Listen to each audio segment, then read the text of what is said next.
Hello, IDSG listeners. It's me, Jack, all by myself, I'm afraid. But the good news is that Daniel and I should be able to start recording and releasing mainline episodes again fairly soon. As you know, we haven't been able to do that for a while. Real life stuff, backstage nonsense, etc. But we are keen to get back to it. We are hoping to, wanting to, expecting to get started again quite soon. So look out for that. In the meantime, have this episode, in which I was very lucky to have a chat with Teddy Wilson of Radical Reports, at Radical Reports on, well, used to be called Twitter. Now it sounds like a porn site. Anyway, enough of that. Yes, Teddy Wilson, who came on very kindly to chat to me a little bit about Moms for Liberty, a group that he has been tracking, amongst lots of other stuff, at his excellent Substack, Radical Reports. I just wanted to check in with you first, say hello, let you know how things are coming along. But now, let's get into the episode proper, me chatting with Teddy Wilson.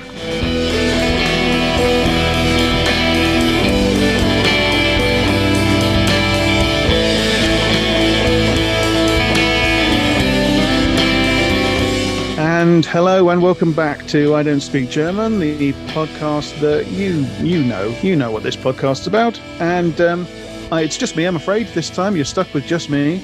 Daniel can't make it today, this episode, but he sends his love and he wishes he was here, and he will be back with us very soon. I give you my word, because he's given me his. So if he defaults on it, he's going to be in trouble. But I am lucky, because to keep me company while Daniel's away, I do have a special guest who I'm very happy and pleased and honored to welcome to the show. It's Teddy Wilson of Radical Reports. Hello there, Teddy. Hey, howdy, Jack. Thanks so much for having me on. It's too bad that we'll be without Daniel, but I guess you're a decent substitute. Thank you very much. Hopefully we'll be able to do this again another time, and Daniel will be here too, because he did wish he'd be able to make it. The subject for this episode is going to be, well, firstly, I'm going to ask you a little bit about who you are and how you got into this work and your site and stuff like that. Right. So I am a journalist. I'm a researcher. I've been involved in journalism for about 10 or 15 years. So I was in a previous life, I was in the military for 8 years. I was in military intelligence, got out of the military, was going to college, trying to figure out what I wanted to do. And I really began my career in journalism as a volunteer at a community radio station where I live in Texas. So it's, one of these local nonprofit community radio stations where everybody volunteers. And so I learned a lot about radio journalism and how to conduct interviews and produce these different programs. And from there, I went into print journalism, wrote for a few different websites and some online publications. And then over the past, 3 to 4, 5 years, my focus has shifted a bit in what I cover. So I've always, during my whole journalism career, I've spent a lot of time covering various aspects of the U.S. Christian right, so particularly the anti-abortion movement. But within the last 3 to 4, 5 years, I've really started to expand my focus to include kind of all the facets of the far right, everything including the Christian right and religious fundamentalism to the white supremacists movement and neo-Nazis, to the militia movement and some of the far-right violent extremist movements. And so that's been kind of my primary focus, especially since I launched my newsletter, Radical Reports, a couple years ago. Yeah, it's been a growing field the last few years, hasn't it? The far right. It has. It's been interesting, I think, especially since the January 6th insurrection, I think, is when kind of even mainstream journalists and publications really started to take the far right seriously as a topic for investigation and reporting. I think is really when you saw a significant increase in that focus. Yes, indeed. And the newsletter Radical Reports is very good. I'm a regular reader of it. Thank you for producing it. In the unlikely event that anybody is listening to this who doesn't already follow you on Twitter and doesn't already read the newsletter, I would strongly recommend both. Well, thank you very much. I really appreciate that. And I've the newsletter. It's interesting. It's evolved a bit over the past couple of years in how I produce it and kind of what I've focused on, and and kind of the projects I've taken on as part of through kind of the newsletter. And so it's been fascinating over the past couple of years on how it's gone. But thank you so much for the compliment. It's deeply appreciated. It's as I say, it's fantastic work. And these projects, if you're in any way involved in covering this subject, you kind of just have to allow your projects to evolve, because the scene that we're reporting on, presumptuously say we there, it's just ever growing and ever shifting. That's something we've certainly found on this show, that we have to constantly track. We were talking a little bit before the episode began about how new people and new organizations and new shows, just you look away for 2 seconds and then you look back, and 10 new things have just popped up out of nowhere, seemingly out of nowhere, while you were looking away. And people you've never heard of before suddenly have hundreds of thousands of followers on Twitter and hundreds of thousands of views on their YouTube channels. You don't have to keep up. You have to run to stand still. Right, and the kind of who is influential and kind of who are prominent kind of figures within the far right, that's ever evolving, right? You see people that will gain prominence for a while and then maybe kind of fall out of favor depending on what's happening, right? And so you can't kind of, as you look at the far right and report on it and research it, you can't really kind of remain static and only focus on kind of certain individuals or what have you. I mean, there are projects that I think are useful that do that, right? The guys that have spent years documenting and researching and kind of focusing on Alex Jones, for example. I think that's important work. Yeah. And I think that in itself, the guys that produce that podcast, like, that's a whole project in itself. It's kind of difficult to like take a broad view with a subject like that. But I think for so much of kind of the far right, it's really a complicating, ever evolving kind of ecosystem. And it takes a lot to really keep track of what's going on with it. Because I think a lot of folks that may not be kind of as well versed in kind of the far right and kind of have a deep understanding of it as you do and as Daniel does, I think people have a misconception of several misconceptions of the far right, but one of them is there's a lot of infighting and bickering and competing for, views and funders and everything that goes on in the far right. Like, it's like any other kind of social and political movement in that way, that there's kind of constantly evolving dynamics. And so I think that's probably one of the more challenging things about doing this work is constantly trying to keep up with, like, who is gaining influence and who is losing influence and who are the more important figures in the movement right now. So yeah, absolutely. People, it's very easy to get caught by surprise when by things that have just been happening under your nose, so to speak. And we sort of, everybody does this. We fall into the trap of thinking of organizations as discrete and finished things. Oh, well, we know what that is and we know what they do, et cetera, et cetera. And as you say, these things are actually, they're constantly in motion. They're growing. They're changing. Personnel are changing. They're coming into conflict and they're gaining new associations and stuff like that. So you have to constantly work not to be caught by surprise when suddenly an organization that you thought you understood takes a turn or suddenly becomes huge on the national stage. Stuff like that. One of the things you've been doing lately on Radical Reports is you've created an interactive visualization which maps Moms for Liberty, which, to spoil it, is going to be our our main topic, I think, for this episode is going to be Moms for Liberty.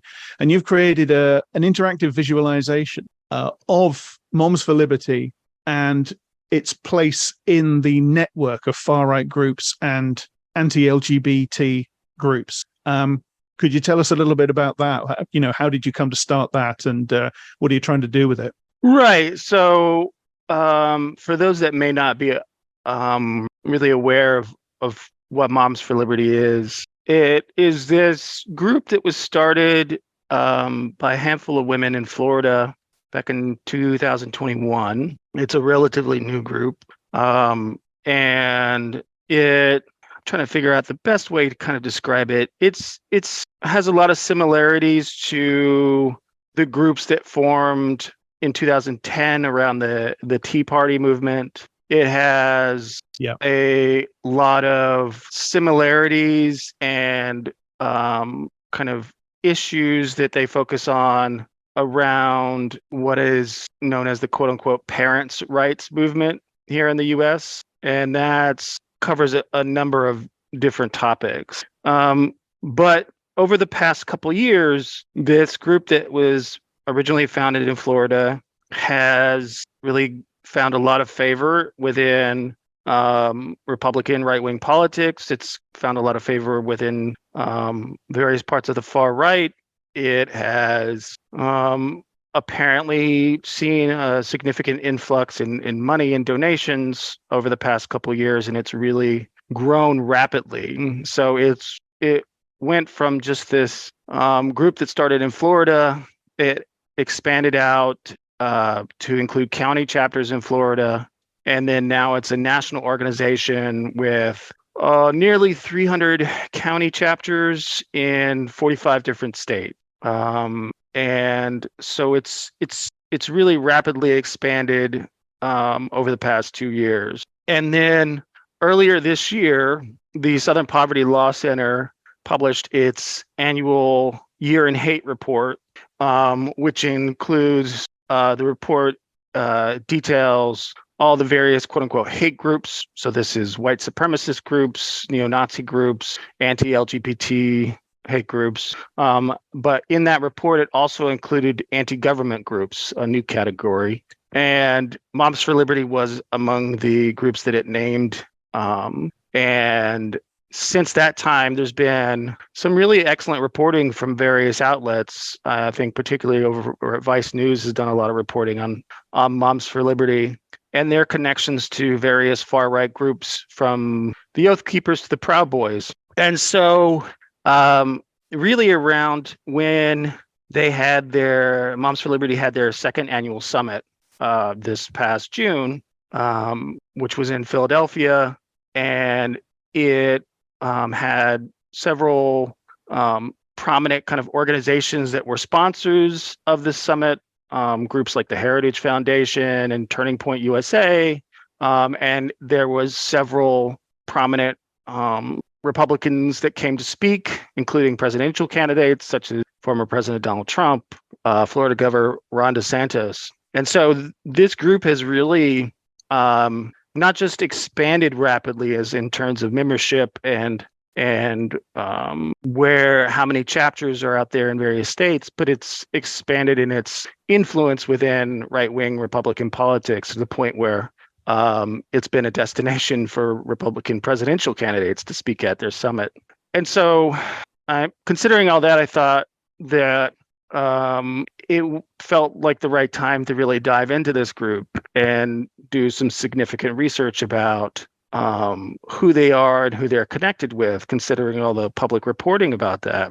And so I started off with a network analysis of the kind of national level group and who all their sponsors and exhibitors were at both the most recent this year's annual summit and then last year's annual summit, who the conference speakers were, to give a kind of a picture, an overview of where this group fits within kind of the national kind of level of right-wing politics. But then the next part of that project was I built a similar interactive visualization where I focused on the county chapter the leaders of those chapters and their associations, with whether it's far right actors or prominent folks within right wing media or what have you, to get a sense of, on the local level where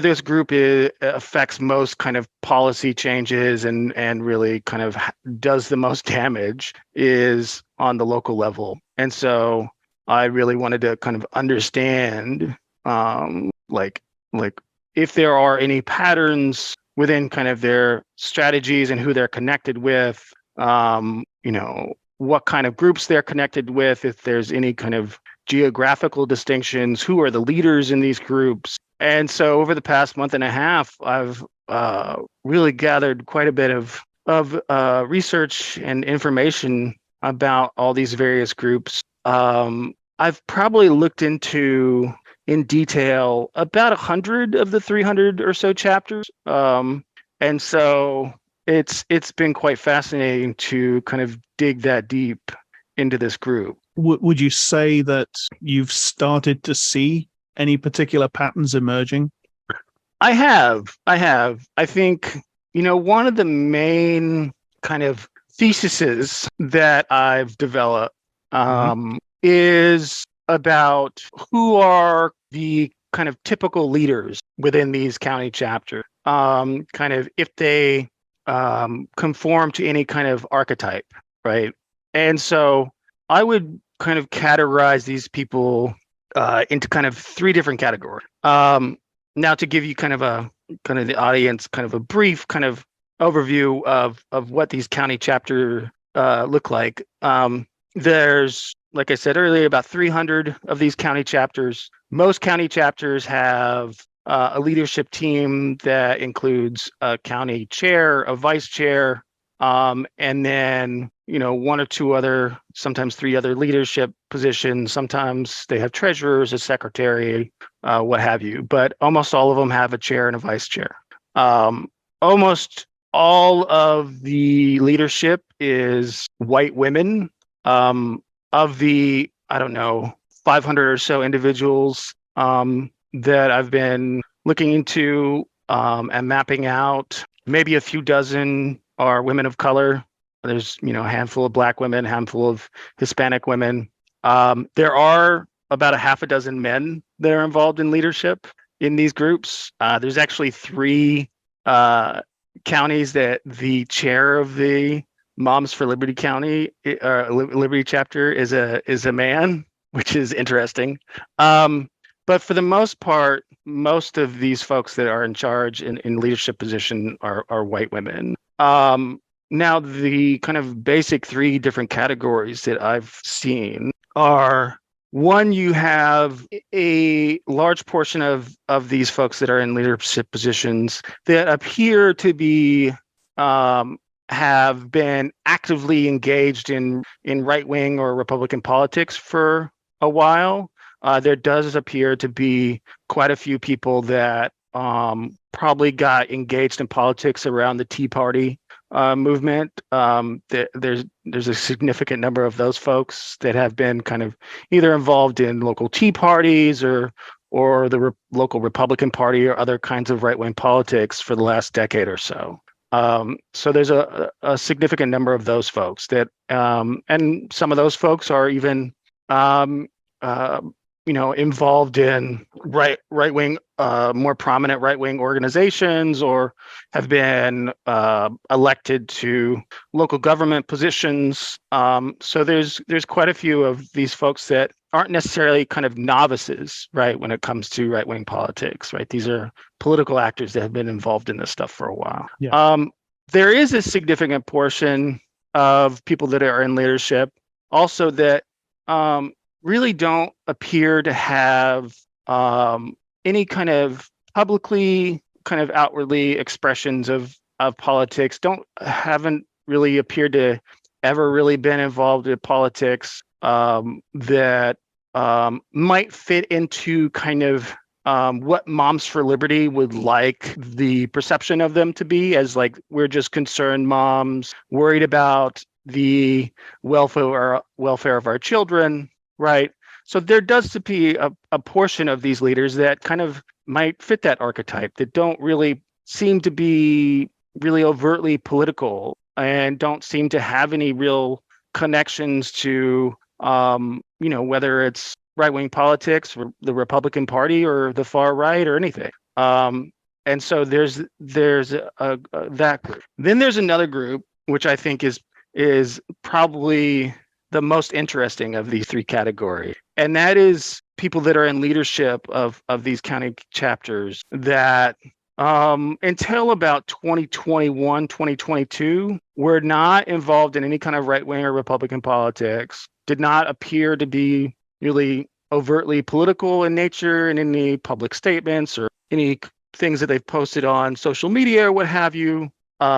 Maybe they were outwardly religious or relatively apolitical. Maybe they posted a few things here and there about Republican politics, but sometime in either 2021 or 2022, there is a dramatic shift in kind of how they present themselves, particularly on social media, on Facebook or Instagram, or they suddenly become ever present within local media, constantly going to school board meetings or what have you. There is a significant portion of this leadership that does appear to be kind of among the people that were radicalized during COVID, right? I think that's something that we've heard about, right, over the past couple of years, people that fell down QAnon rabbit holes or kind of got radicalized in different ways online during lockdowns and everything. And this appears to be kind of a real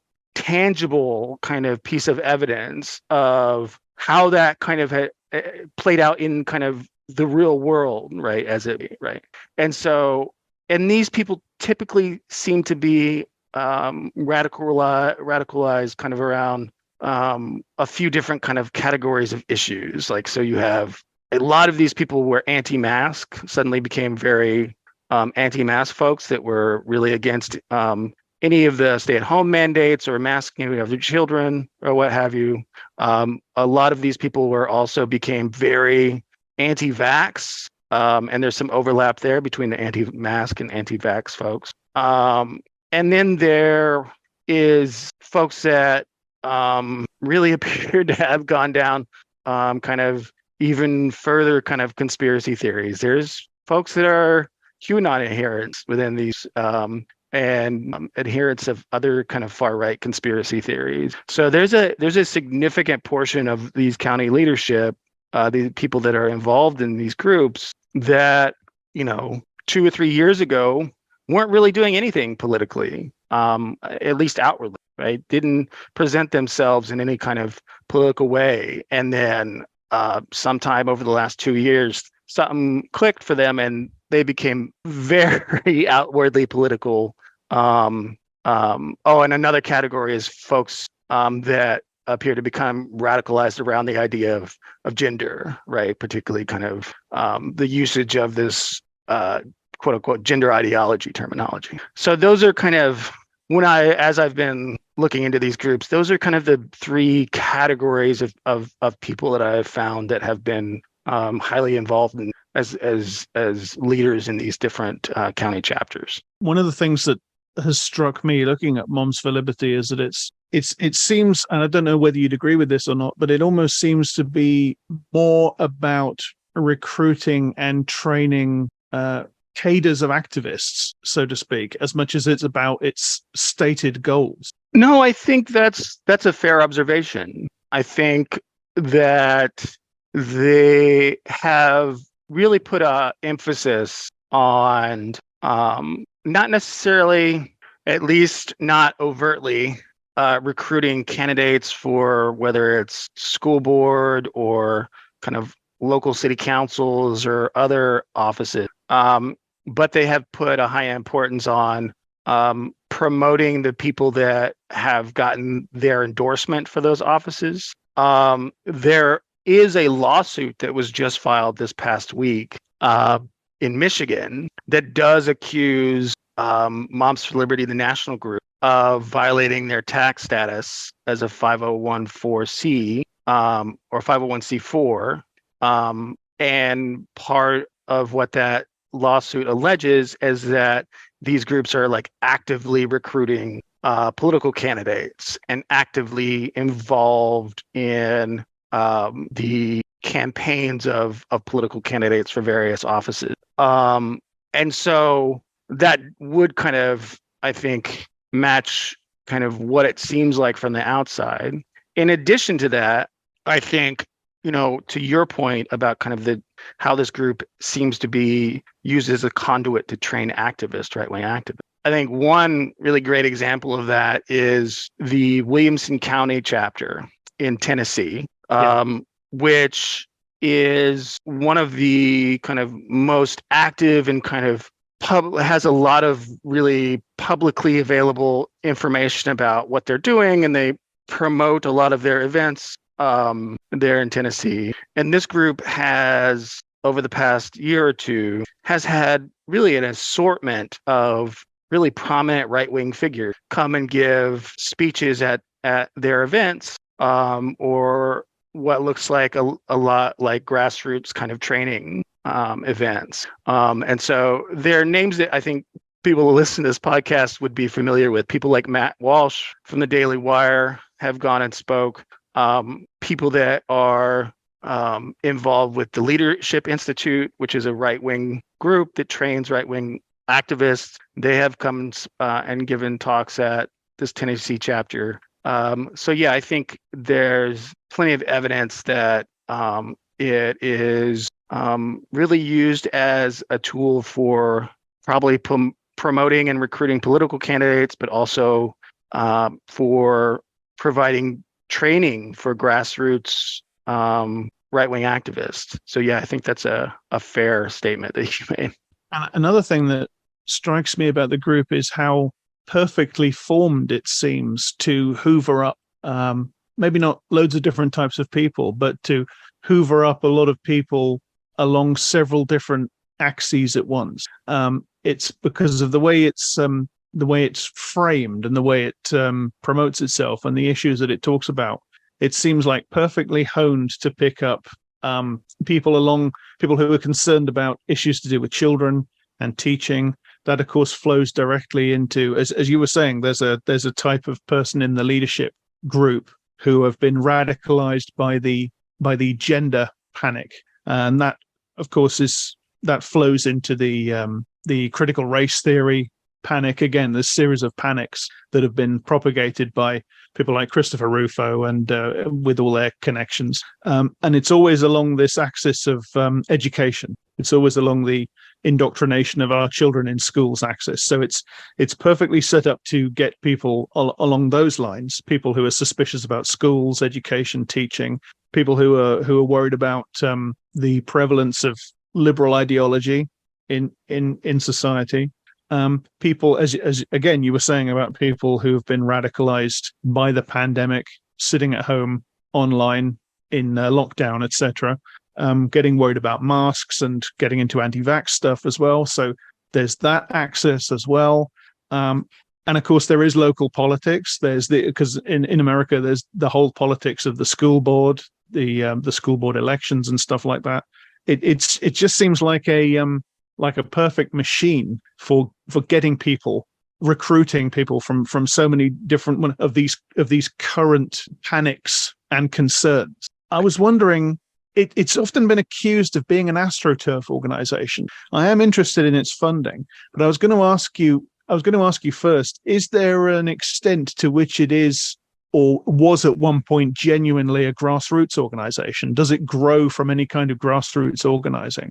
Well, see, this is one of the examples where more than one thing can be true, right? Yeah. I think there is a significant amount of evidence that I wouldn't use the terminology AstroTurf, right? Because I think it is too simplistic, right? Mm-hmm. And it is used dismissively, right? As to kind of not take this group seriously, which I think is a mistake. I think this group, we do not know much about its funding. We know that there is likely a significant amount of funding coming from somewhere. right? And we know that this group is top down in how they kind of manage and grow and expand their network of activists, right? So we know that each of these groups, when they are formed at the local level, they set up a Facebook group that is automatically set to private. There's hundreds of these different county chapter Facebook groups with as few as 100 or so members to a few thousand members. All of those groups, the admin of those groups are the leaders of the National Moms for Liberty organization. So they have control over all these different Facebook groups. When you look at these groups that have filed incorporation papers with their state or have filed nonprofit status with the IRS, a lot of these groups, the people on the paperwork is also the national leadership. Every one of these groups, when they form, they are given kind of a ready-made kind of box set for right-wing activism. They get the same kind of PDFs of talking points. They get a list of who their preferred political candidates are. Right, it's kind of a ready-made kind of right-wing activism. That said, right. That said, I think one of the things that also appears to be happening is that these groups are given somewhat kind of autonomy to kind of operate on their own within their own kind of local cultural and political dynamics, right? So, and that means that like the way these groups operate, kind of what issues they're really focused on, who they are connected with can look very different. Like the way that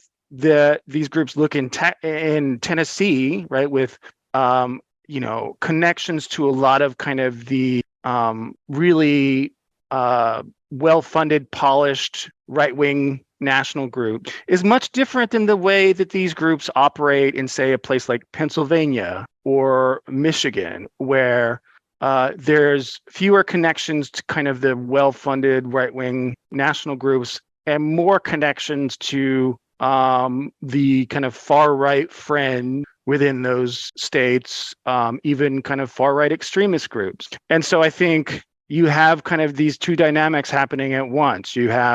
There's definitely a national level group that is exerting a significant amount of control over these groups and trying to grow their membership. But the way that works on the ground can look very different depending on where it is and kind of the context of that kind of locale's politics. So I think both things are happening, right? It's if you want to use the term astroturf, I think there is some evidence that some of this is kind of something similar to that is happening, but there's still a kind of local grassroots, legitimate kind of grassroots part to this as well, right? So it's complicated. It doesn't look like your classic AstroTurf organization. It seems a lot more flexible than that. That was what you were just saying was really interesting, because one of the things I wanted to ask you about was the degree of national coordination that goes on. Is there like a central governing board of the entire thing that and to what extent is the organization across the country, to what extent does it report to anybody, or to what extent is it controlled by anybody? Is that something that we know? Really, that's something that we don't know a lot about. We do know that, in addition to having these Facebook groups that the national organization kind of manages, that each of these groups, when they're formed, they are also given a website that's hosted on the national organization's website. There's a login for the leaders of the county chapter networks, which leads me to believe there's probably some kind of communication system, whether it's an email network or some kind of forum or message board, or maybe even something like a Discord or a Slack channel. I'm sure there's some kind of national level communication for kind of where all the various county chapter leadership can discuss and what have you. But we really don't know kind of what kind of coordination or communication they have specifically. Like, we don't know if there are talking points sent out by the national level, like, here's our messaging on these issues. We don't know if organizations are really acting completely independent of the national level if they take on something, right? But I suspect that there is probably at least some kind of coordination and kind of national level messaging kind of being pushed out to these groups. But I do think that there is a certain amount of anonymity that these groups are given to kind of act on their own based on what's going on in their own part of the country. And at the very least, I think if you watch how these groups interact, how these groups, what they choose to focus on in their different level, you do see evidence that they tend to focus all on similar things, right, at the same time. So right now, one of their big issue focuses is on books, both in what books are allowed in the libraries and public schools, but also in public libraries.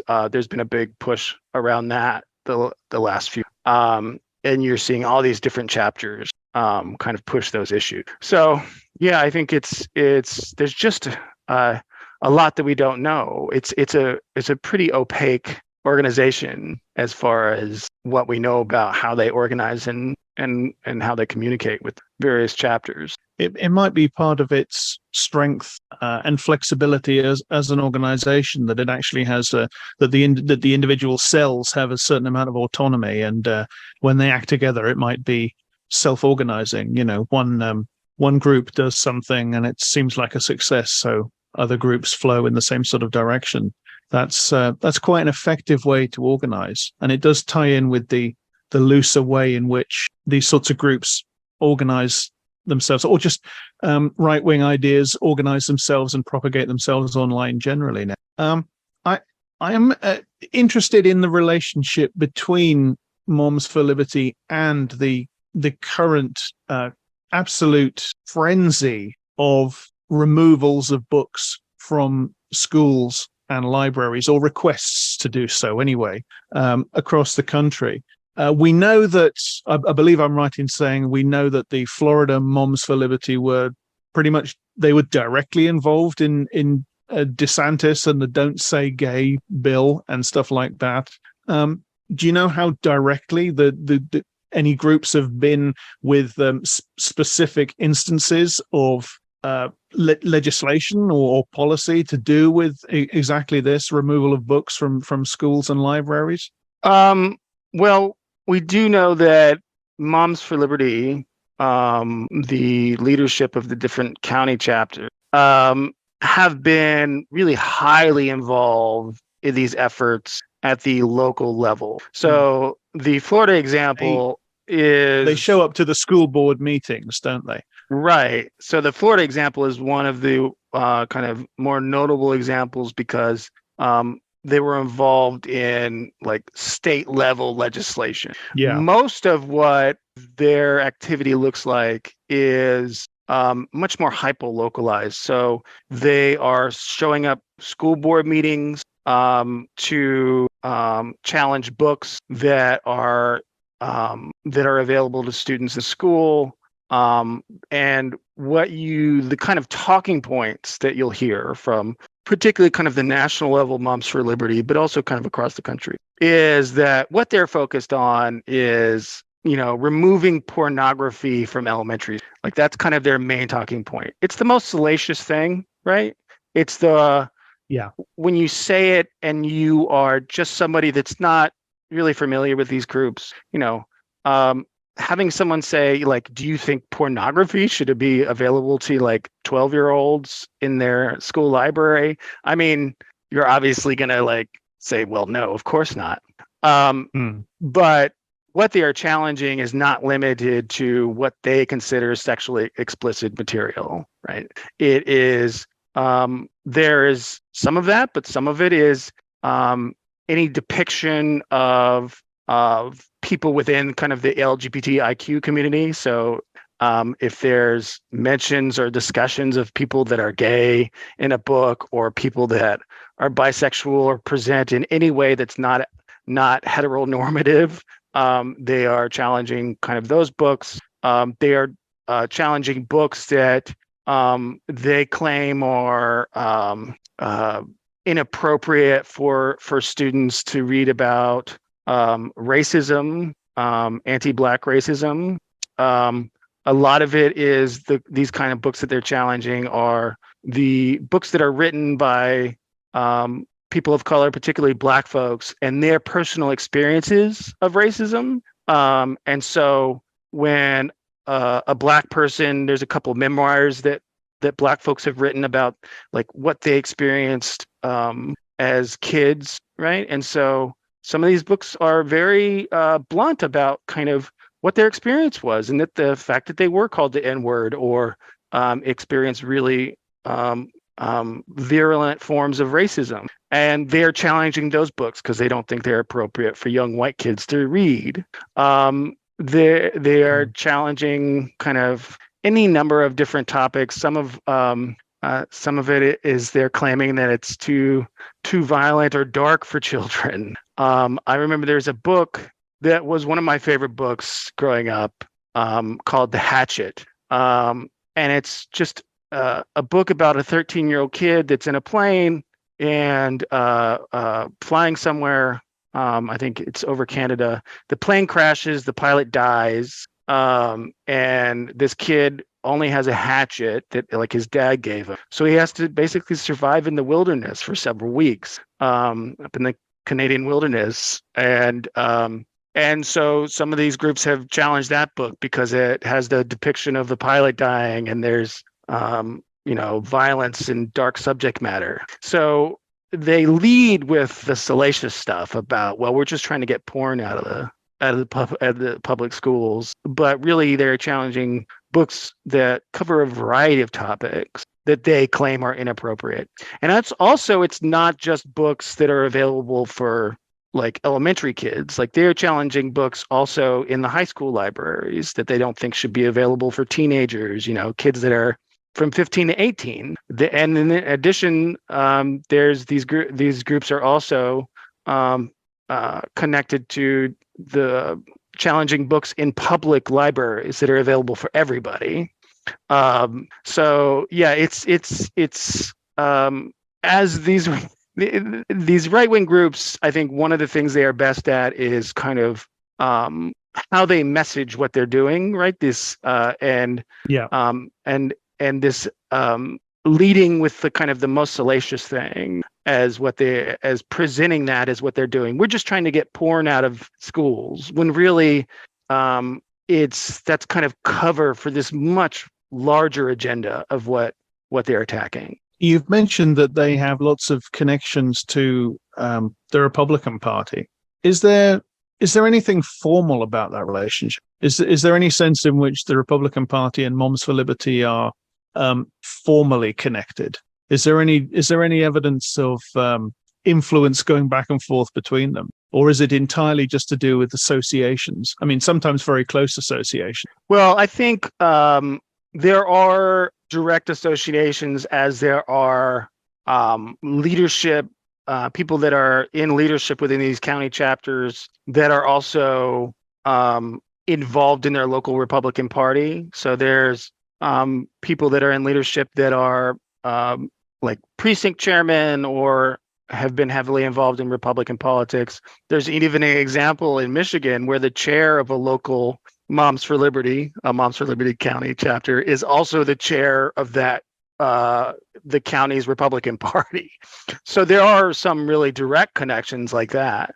But I think on kind of the more national level, I think it's more of a symbiotic relationship right now. I think Moms for Liberty is kind of at this vanguard of like where the right is really focused on, right? The right is is hyper focused on kind of everything within kind of this broad swath of issues that under quote unquote gender ideology or parents' rights, which is also interesting. I think for one of the points that I've tried to make often over the last several years about the right is that it's, the far right authoritarian movement is transnational, right?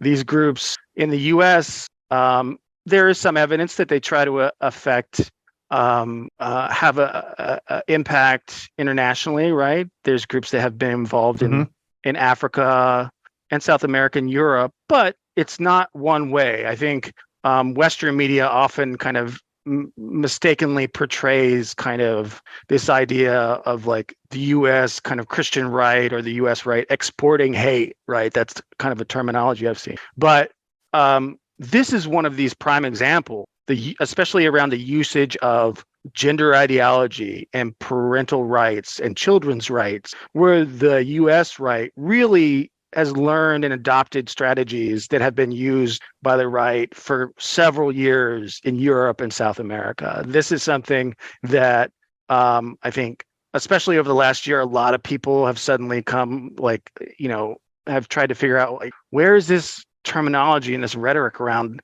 gender ideology coming from? But for those that have been paying attention to what the right's been doing in Europe and South America, this has been a terminology that's been used for years and years over there.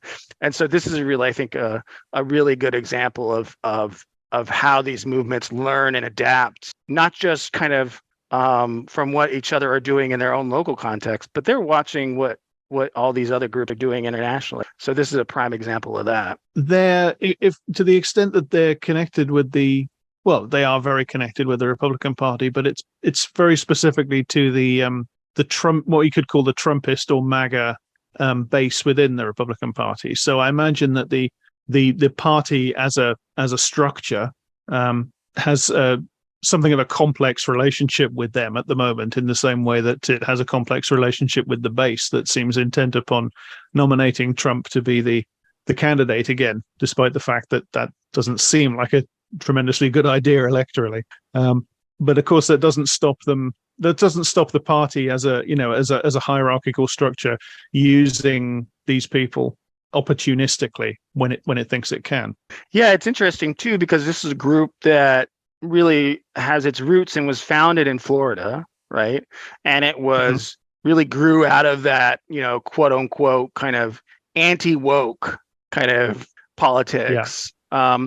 But yet, this is a group, like when you look across kind of the spectrum of who's involved, that is not all in on DeSantis. In fact, I would say it's fair to say that most of the people within this are probably more likely Trump supporters than they are supporters of DeSantis. So that's been interesting to see that dynamic play out. And there's probably lots of reasons for that. But yeah, it's I think right now the Republican Party as an institution is in this really kind of perilous place because they're not really in control of not really in control of how they are going to operate. Like they are an institution that for most of my lifetime, the grassroots of the kind of right-wing grassroots of the Republican Party would loudly complain about things, right? But then the kind of the institutional figures and kind of the old guard of the Republican Party would do what they wanted, right? They knew that the right-wing kind of grassroots of the Republican Party was important as far as their ability to win elections, but they really never very often catered to them. Now the Republican Party is in a position where they just don't have the ability to do that anymore. The Republican Party, the grassroots and the rank and file has been so radicalized and so been taken over by the kind of this MAGA right-wing movement that, they just don't have the same kind of ability to control what the party is going to do. Like they're so beholden to Trump and that movement that it's it's been interesting to watch how that's taken place over the past 5 or 6 years. Was there a Moms for Liberty presence at January 6th? Well, there were a handful of women who were present at the Capitol on January 6th that are now involved in Moms for Liberty, either in leadership or some way. There's no like defendants or anybody that's been arrested, right? That is part of Moms for Liberty. There are a lot of people that were also present at the Capitol. A handful of members of the Proud Boys and a few other groups that also have relationships with members of Moms for Liberty. So there is, there's some of that element there.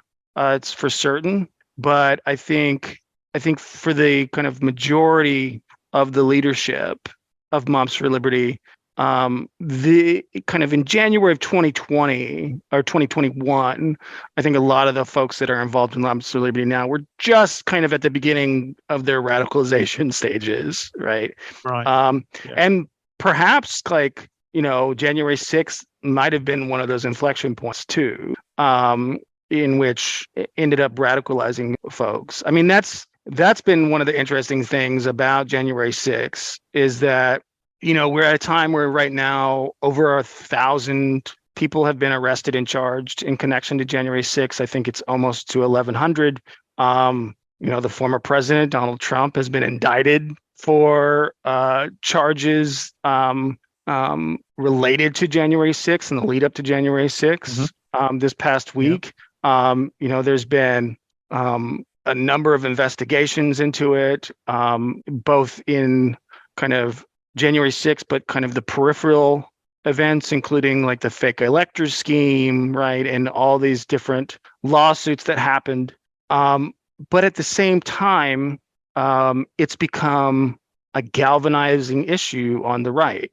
You still have some within kind of the Republican Party and kind of the mainstream conservative movement who still have disavowed January 6th and have publicly stated it was like, an insurrection and that it was, it was a crime essentially.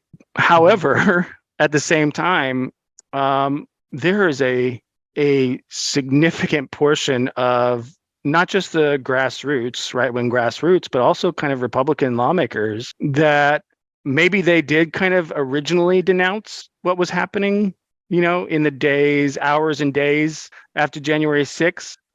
But there's a big portion of them that have rewritten that history and kind of have done a lot of gaslighting about January 6th and have basically said, well, the kind of, was it legitimate political discourse or whatever the terminology they've been using to describe it.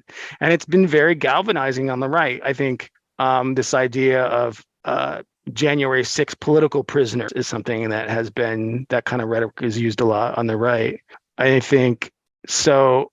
It's, even though we've seen kind of a lot of consequences, I think, for those involved, right? There's been, over the past 2 years, there's been some like legitimate, tangible kind of accountability that's been happening, right? But on the right, that hasn't kind of had the effect that I think a lot of people thought it might, right?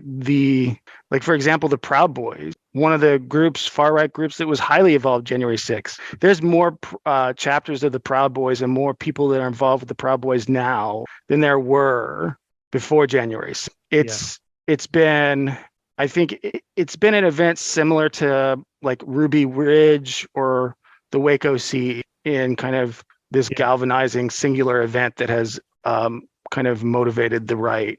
And it's gotten, I think there's a lot more people that buy into that vision than I think people might be aware of. Like, it's not just kind of the fringe far right. There's a lot of people within kind of Republican politics and kind of the conservative grassroots that have come to view it that way too, which is kind of one of the most disheartening things about January 6th and kind of the aftermath. One of the things that immediately jumps out at anybody looking at this is the connections with the Proud Boys and the Oath Keepers. I'm actually looking at a page of Radical Reports now. I'm looking at a list of interactions between Moms for Liberty and the Proud Boys, I'm looking down it, and it just goes on and on and on. What do you think is? I mean, is it something that varies from place to place, locality to locality? What are the what is the actual relationship? Is it just a question of people that socialize because they have similar backgrounds and similar worldviews, and that's why the organizations interact so much? Yes and yes. So I think yes and yes. I think there are differences based on locale, right? As I mentioned kind of earlier, like the way these groups operate and who they associate with depends a lot on like the specifics of like the political and cultural dynamics in that geography. But especially with the Proud Boys, because these Moms for Liberty has associations to other far right groups. But with the Proud Boys, I think there is a very kind of specific far right ideological alignment, particularly around like anti-LGBTIQ activism and around schools, right? That's where we're seeing a lot of this interaction and this overlap between Moms for Liberty and Proud Boys is Proud Boys showing up to school board meetings, which has happened in multiple places. It's happened in Florida. It's happened in North Carolina. It's happened in Tennessee and a few other places. It's happened in California.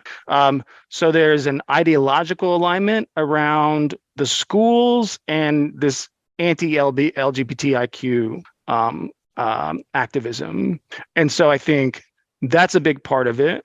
But also I think kind of the way it looks, the specifics of it depend kind of on the location.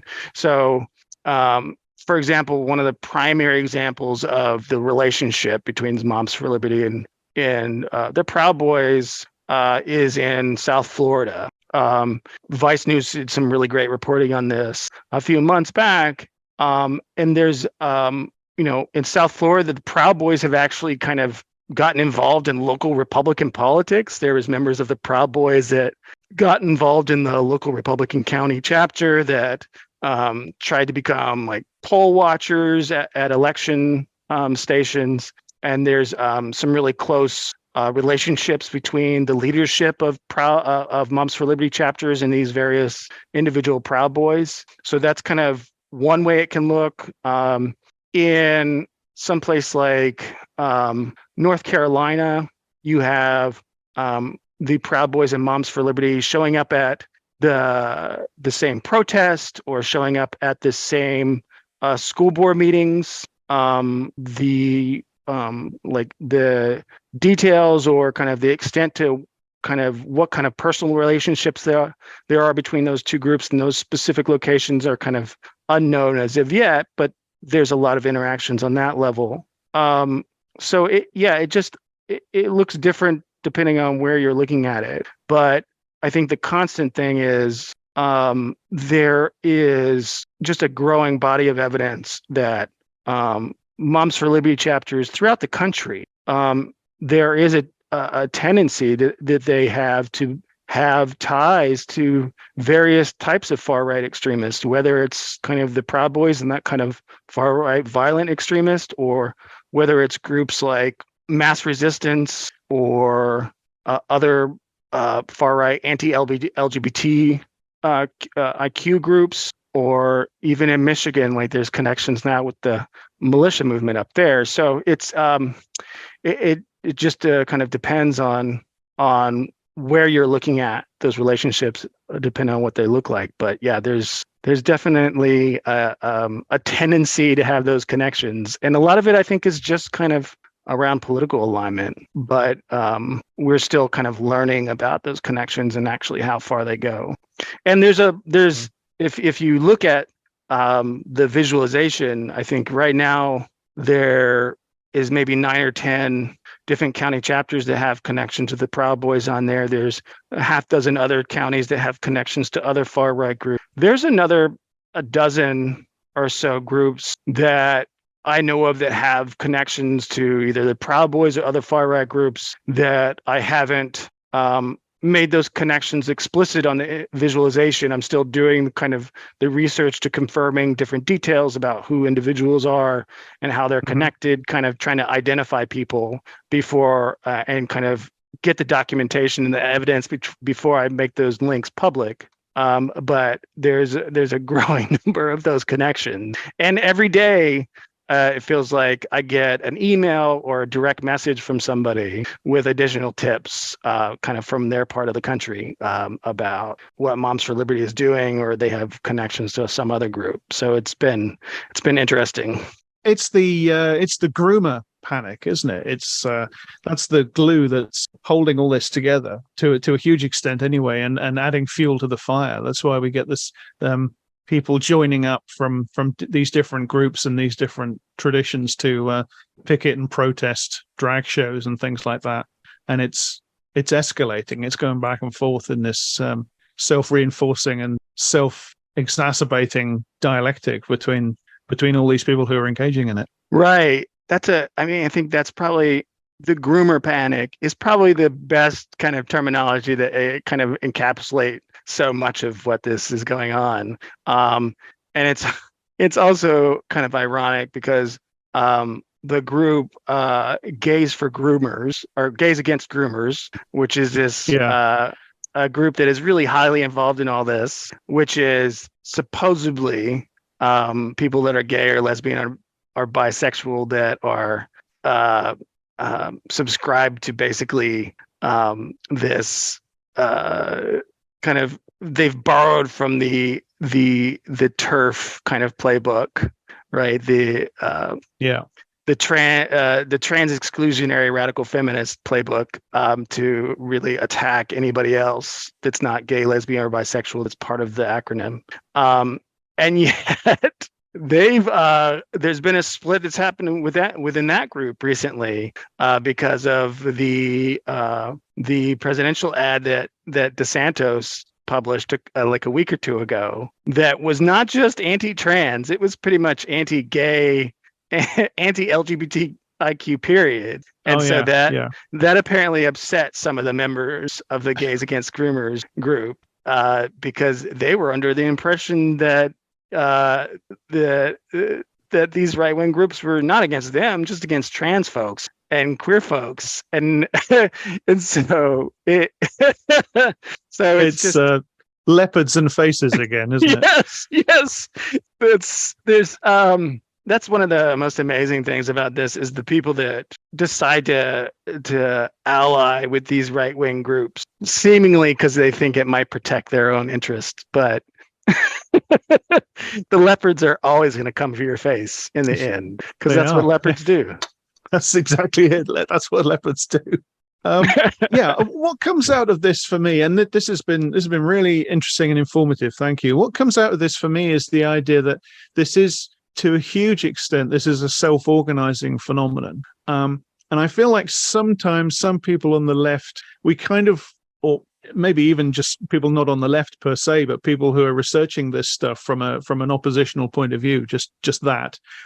I feel like sometimes we look at these things and we want it to be a bit more conspiratorial than it actually is. We want these organizations to be more astroturf, to use that phrase again, than they actually are. We want them to be creatures of some right-wing, entirely creatures of some right-wing billionaire. And of course, there's plenty of right-wing dark money that gets funneled around the place, don't get me wrong, but I feel like we want it to be like a plot from the Republican Party or from the Heritage Foundation or the whatever, and I think what we need to come to terms with, certainly this is what I'm getting from what you're describing. It very much is, to an extent, a grassroots phenomenon, a self-organizing phenomenon, a phenomenon that isn't under anybody's control. And it's a movement. I think that's what we have to get to grips with, that this is a growing and self-powering domestic far-right movement that's filling all these different gaps in the ecosystem of society at the moment very effectively, just by itself, through its own growth. No, I totally agree. I think the way I've come to view this, I think you're right to kind of view it as a political move, well, not just a political movement, it's a social movement. There's also a religious movement within it too. Yes. I think I've come to call it a far right authoritarian movement, because I think that when you frame it that way, I think that leaves room for the fact that there is kind of a genuine grassroots part of this movement. But because it's authoritarian in nature, there is a lot of top-down direction of the movement. That said, I think you're really right to point out that folks that do kind of do the research and report on these movements, I think there is a tendency to kind of look for central figures behind the movement. Yeah. And while that has some legitimacy, right? There's some really wealthy and powerful individuals that are part of funding this movement and have their own agendas. But the Koch brothers are not behind every single aspect of the far right, right? They have their agenda. They're influential, but they're part of some parts of this movement. But they're not the end all be all. I think when we look to kind of try to understand this movement as only kind of within that framework, whether it's the Heritage Foundation that must be behind all this, or it's the Federal Society that must be behind this, or the Center for National Policy. Those are influential groups on the right, but they're not the kind of the only ones behind the scenes controlling everything. I think we run the risk of what the right does with claiming everything that the left does is directed by George Soros. Yeah, now, exactly. Yeah. I mean, we don't want to make Leonard Leo into our version of Soros. Right.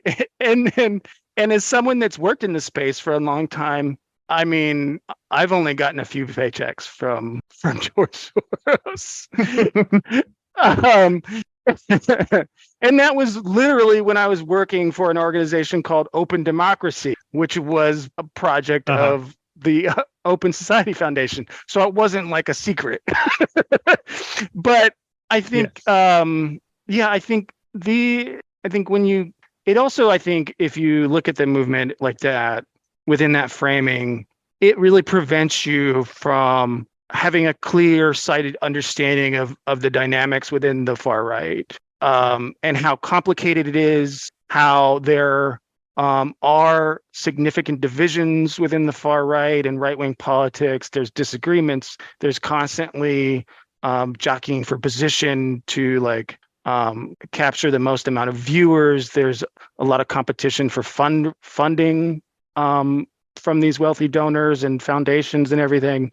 And if you can't have a clear idea and vision for understanding how this movement works and how dynamic it is, that can really prevent you from developing the correct strategies for countering the far right movement, right? If you think it's just one big thing behind this movement, then you're not going to be able to develop successful strategies for pushing back against this movement. So I think having a clear-eyed understanding of how the movement works, the dynamics of it, is really important, because it's a messy, complicated movement, but it is a movement. And you can see that dynamic play out in different aspects of the movement. I think one of the kind of best examples of how fractured this movement can be is especially within kind of the far right extremist, is when you look at the various parts of the white supremacist movement and how fractured that movement has been and how splintered those different organizations have been, right?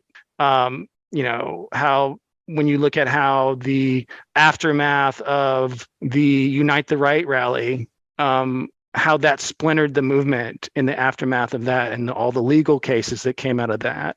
And even since then, there's been a constant splintering of the white supremacist movement. And that's why you have, I think the people that are part of the Groyper movement, right? And the people that are the fanboys of Nick Fuentes are not necessarily the same people that are involved in the National Socialist Club or the Patriot Front, right? There's differences within these movements that I think is important to understand, especially if you want to develop productive and useful counter strategies to counter these. And I think your newsletter, Radical Reports, and certainly this new technique, this new tool that you've created to track Moms for Liberty and its various connections, I think that's a great resource for doing exactly that.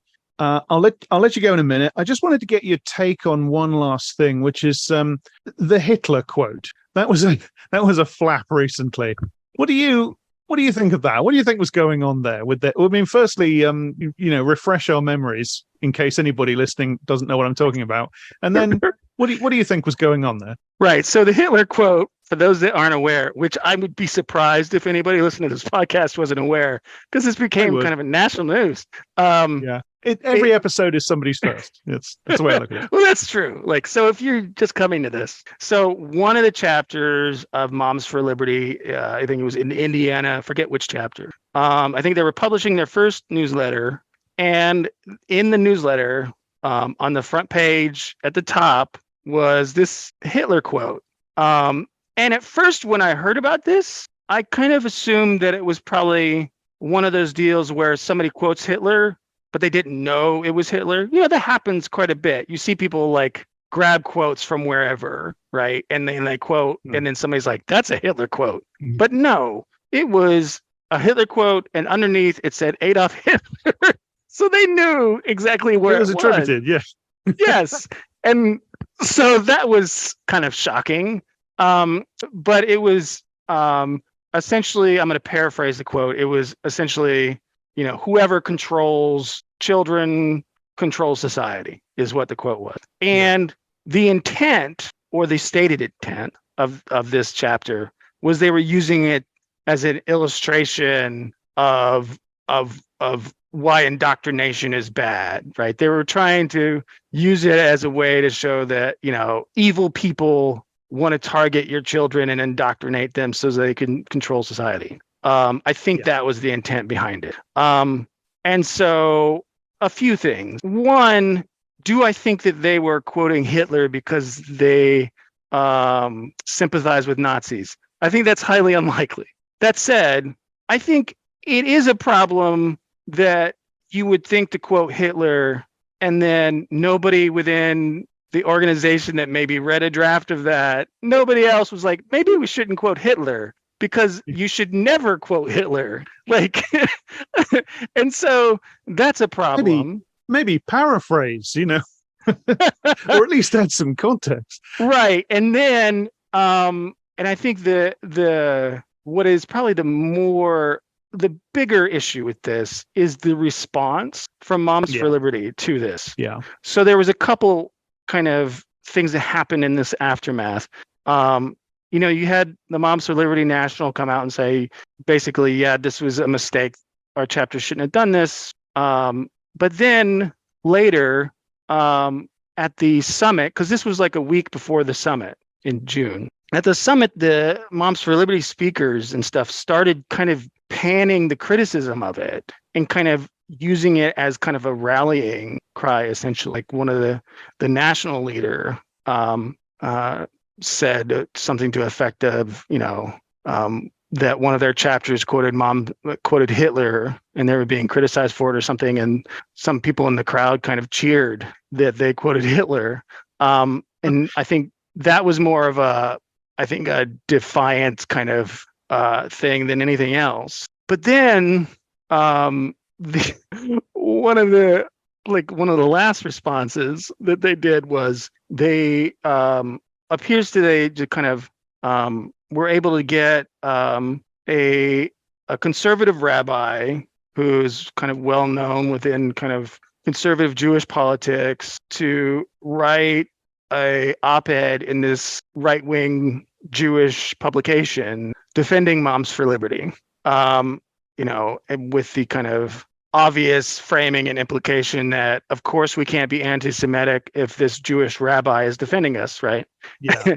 But then Moms for Liberty decided to promote that by pulling out this quote from the piece written by this conservative rabbi, which begins, it's like a paragraph, but it begins with the words, Americans and Jews. And the implication, of course, is that Jewish people aren't American. Yeah. Yeah. And that created a separate kind of wave of criticism about that. And they didn't really respond well to that either. They were saying, well, this is out of context, even though it was the beginning of a whole paragraph and you are the ones that published it. So you're saying you published something out of context? Yeah. I think, and then the leader of Moms for Liberty, Tiffany Justice, later like apologized to all her group's Jewish members for having to deal with all this nonsense and all these attacks. Now, I don't know how many people are members of Moms for Liberty that are Jewish. I would imagine not. It doesn't seem like there's that many to me. But I think there's probably two dynamics going on here in this kind of kerfuffle. One is Moms for Liberty is such a new organization, right? They have only been around for like a couple years. The people running it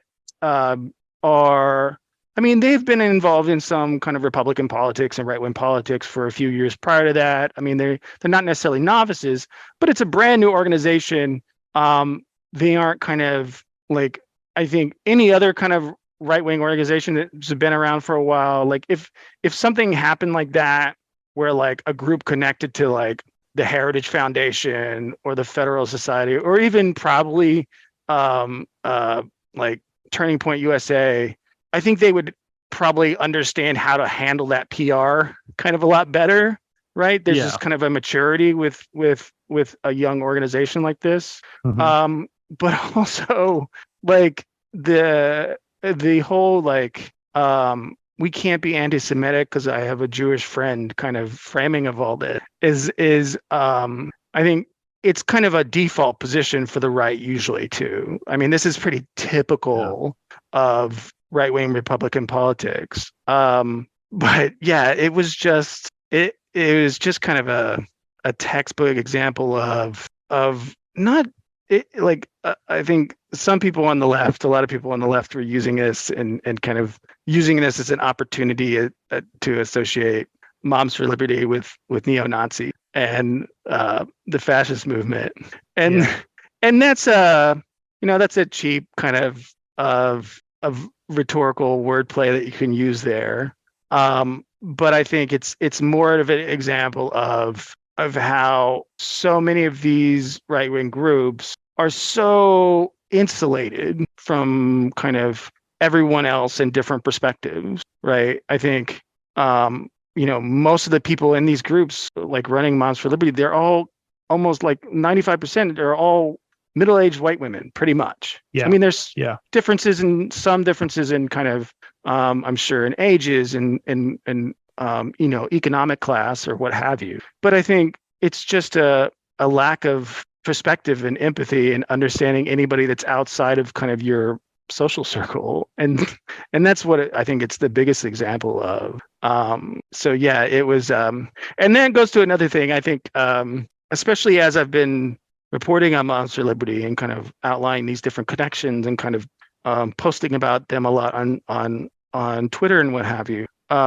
There is a lot of folks that will use terminology like, Planned Parenthood, I think, is one, or Taliban in minivans or something. There's a lot of creative and admittedly sometimes funny kind of darkish humor that people have used about this group. And I think the problem with that is I'm sure it feels viscerally justified, particularly kind of with how this group has targeted so many marginalized communities, right?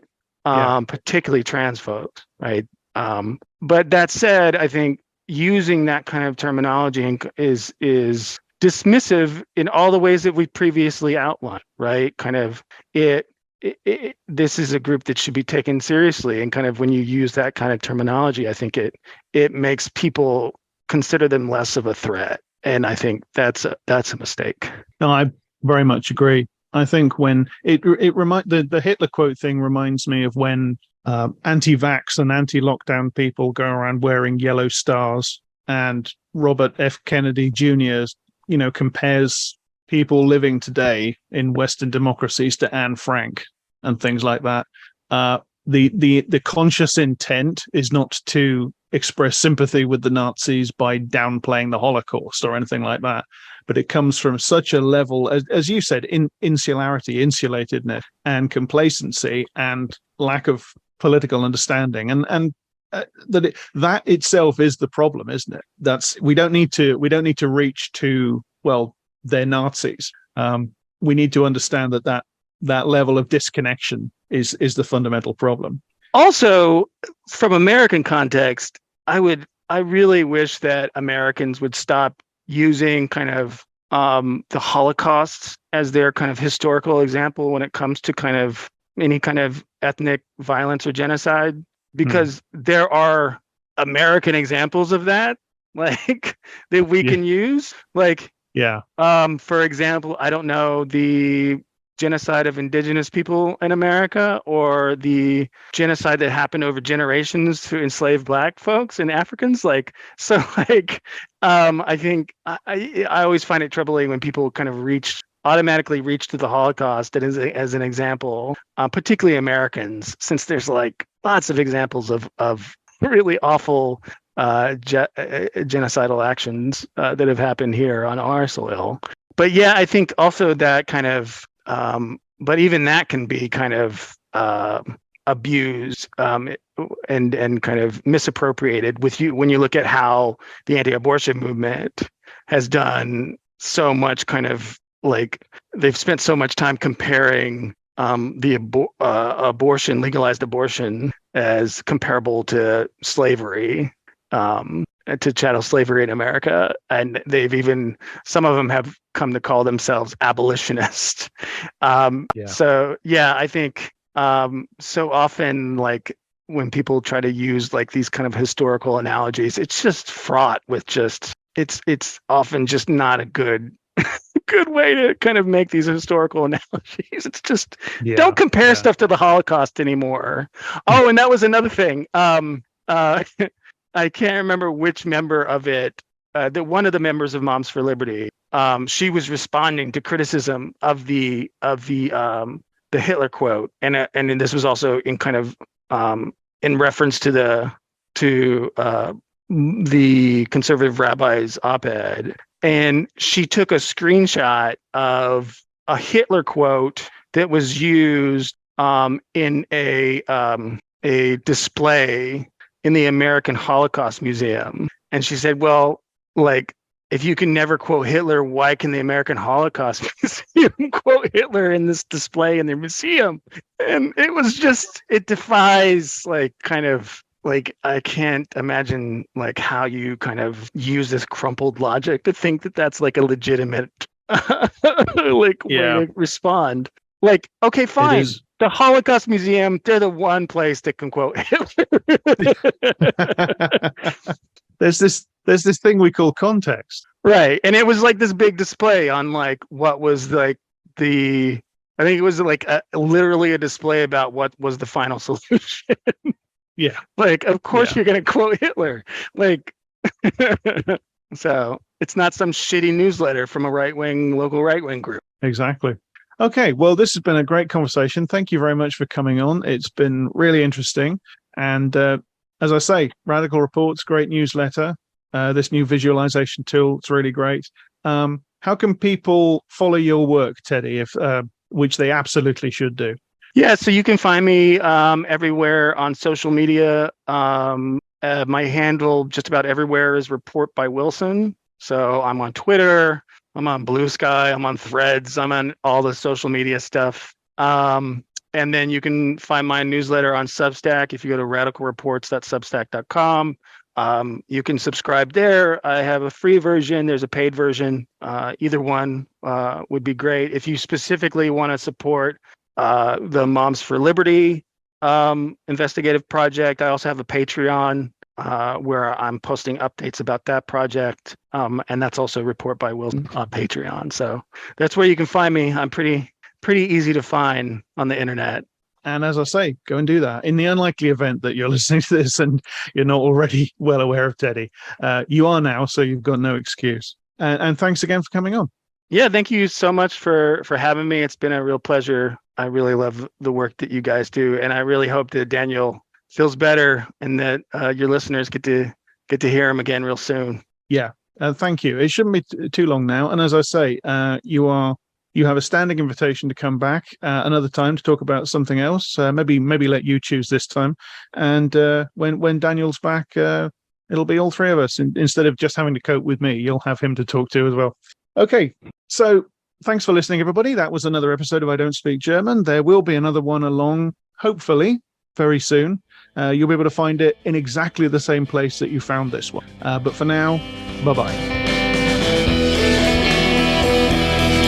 That was I Don't Speak German. Thanks for listening. If you enjoyed the show or found it useful, please spread the word. If you want to contact me, I'm @_Jack_Graham_. Daniel is @Daniel E. Harper, and the show's Twitter is @IDSGpod. If you want to help us make the show and stay 100% editorially independent, we both have Patreons. I Don't Speak German is hosted at idon'tspeakgerman.libsyn.com, and we're also on Apple Podcasts, SoundCloud, Spotify, Stitcher, and we show up in all podcast apps. This show is associated with Eruditorum Press, where you can find more details about it. The music was by Loon the Band.